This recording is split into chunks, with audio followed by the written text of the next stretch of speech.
Well, on that note, we should say congratulations for the recent successful bid for the 5th Australian Super 15 side. It's fairly common knowledge that there were a few issues with the bid, or particularly the privatisation of the bid, and you'll know immediately from Andy's introduction earlier where we're going with this. Is that where you see professional rugby going? Is privatisation the way? Look, I think if you look around the world, and we didn't wake up one morning and say, hey, let's bring in some private owners.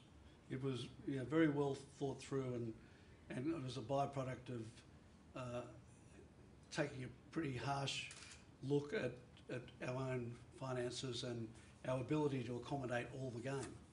Because Australian Rugby Union, a bit like the FFA, a bit like cricket, AFL, and unlike the NRL, which is just a competition manager, we run the game nationally. So we run the game from the grassroots right through juniors and schools all the way to the Wallabies and Super Rugby. But the cost of professional franchises and the risk involved becomes beyond our capacity at some point in time. Not immediately, probably 4 or 5 years out. If you look around the world, similar mass entertainment competitions, 95% of them are privately owned.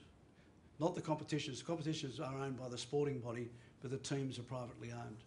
And Andy's right, it's not necessarily the smartest investment you would make. And I said last week in Melbourne, much to their disgust, I said, look, if you're looking for double-digit return and you've got $1 million, I wouldn't put it into a professional sporting franchise. But it's a bit like people with a passion for owning a racehorse or a boat or an artwork. You indulge your passion. And when we set up the A-League in 2004, we raised $40 million from individuals, some single individuals, in other cases like the Central Coast Mariners, thousands of individuals.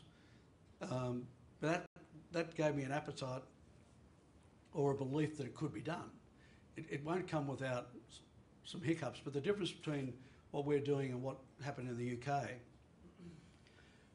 when the game became professional in England, the RFU stuck their head in the sand and pretended it didn't happen. Club rugby in England was taken over by private owners, and the RFU stood back and let it happen. So there was no national control, no regulations.